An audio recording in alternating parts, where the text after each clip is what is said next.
सोचिए, हमारा दिल हर दिन लगभग 1 लाख बार धड़कता है, लगातार बिना किसी ब्रेक के। पर जरा सोचिए, क्या हो जब इस जबरदस्त इंजन की लय थोड़ी बिगड़ने लगे।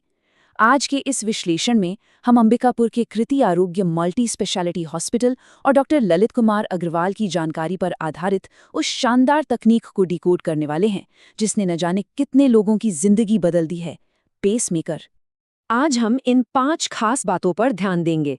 पहला, हृदय की महत्वपूर्ण गति। दूसरा, पेसमेकर काम कैसे करता है। तीसरा, इसकी जरूरत कब पड़ती है। चौथा, इसके अलग-अलग प्रकार। और पांचवा, सर्जरी के बाद की जरूरी सावधानियां। तो चलिए शुरुआत करते हैं पहले हिस्से से। 1. हृदय की महत्वपूर्ण गति, इसकी मूल बातों को समझना। आसान शब्दों में कहें तो पेसमेकर एक छोटा सा इलेक्ट्रॉनिक डिवाइस है जो शरीर के अंदर फिट किया जाता है। इसे दिल का एक बैकअप जनरेटर या कंडक्टर समझ लीजिए। असल में ये धड़कन को कंट्रोल करता है और दिल को अपनी नेचुरल नॉर्मल स्पीड में वापस लाने में पूरी मदद करता है। अब बढ़ते हैं दूसरे हिस्से की तरफ। 2. पेसमेकर कैसे काम करता है, इसके कार्य करने की प्रक्रिया। यह पूरी प्रक्रिया 3 सीधे चरणों में काम करती है। पहला, इस छोटे से उपकरण को छाती की त्वचा के ठीक नीचे लगाया जाता है। फिर दूसरा, इसे लीड्स यानी कुछ खास तारों के जरिए सीधे दिल से जोड़ दिया जाता है। और तीसरा स्टेप, यह लगातार धड़कन को मॉनिटर करता है और रिदम थोड़ी भी बिगड़ते ही छोटे इलेक्ट्रिक सिग्नल भेजकर उसे तुरंत ठीक कर देता है। सच में इंसान के शरीर के अंदर काम करने वाली यह एक अद्भुत इंजीनियरिंग है। तीसरा हिस्सा 3, इसकी आवश्यकता कब होती है, उन खास स्थितियों की पहचान करना। मेडिकल साइंस में एक शब्द होता है ब्रेडीकार्डिया। इसका सीधा सा मतलब है जब दिल की धड़कन खतरनाक हद तक धीमी हो जाए, बिल्कुल किसी कछुए की चाल जैसी। जब दिल शरीर की जरूरत के हिसाब से ब्लड पंप नहीं कर पाता, तब ये डिवाइस एक्स्ट्रा ऊर्जा देकर उस धीमी गति को वापस एक सेफ लेवल पर ले आता है। धीमे धड़कन के अलावा 3 और ऐसी स्थितियां हैं जहां इसकी जरूरत होती है। पहला है हार्ट ब्लॉक, जहां दिल के ऊपरी और निचले हिस्सों के बीच इलेक्ट्रिकल सिग्नल्स का कनेक्शन टूट जाता है।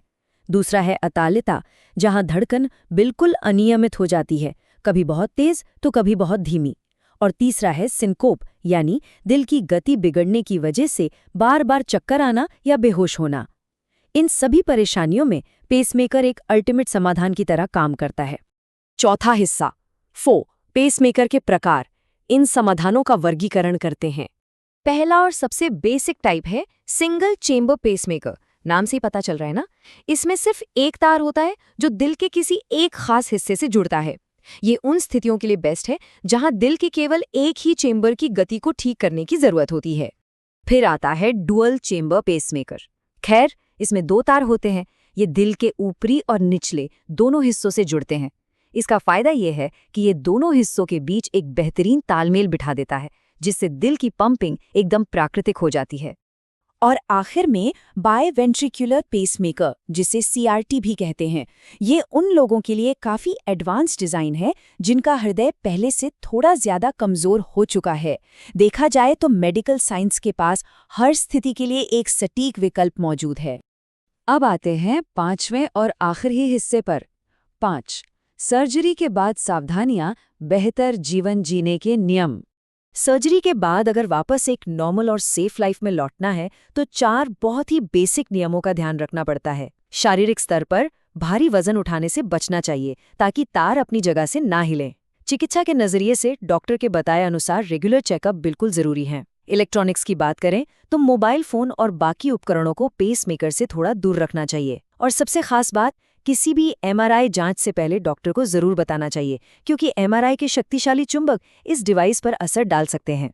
कृति आरोग्य मल्टी स्पेशलिटी हॉस्पिटल का एक बहुत ही स्पष्ट संदेश है। पेसमेकर एक सुरक्षित और प्रभावी उपकरण है जो हृदय की धड़कन को सामान्य बनाए रखने में मदद करता है। असल में सही वक्त पर लिया गया यह फैसला किसी की लाइफ को सीमित नहीं करता, बल्कि गंभीर जटिलताओं से बचाकर जीवन का कंट्रोल वापस दिला देता है। डॉक्टर ललित कुमार अग्रवाल की जानकारी ने हमें इस अद्भुत तकनीक को लेकर काफी जागरूक किया है। लेकिन इस विश्लेषण को खत्म करने से पहले एक बड़ा सवाल ये है, क्या हम उस महत्वपूर्ण गति पर पर्याप्त ध्यान दे रहे हैं जो हमें हर पल जिंदा रखती है? दिल की इन छोटी छोटी बातों को हल्के में नहीं लिया जा सकता। उम्मीद है ये विश्लेषण जानकारीपूर्ण लगा होगा। हमेशा नई चीजें सीखते रहें।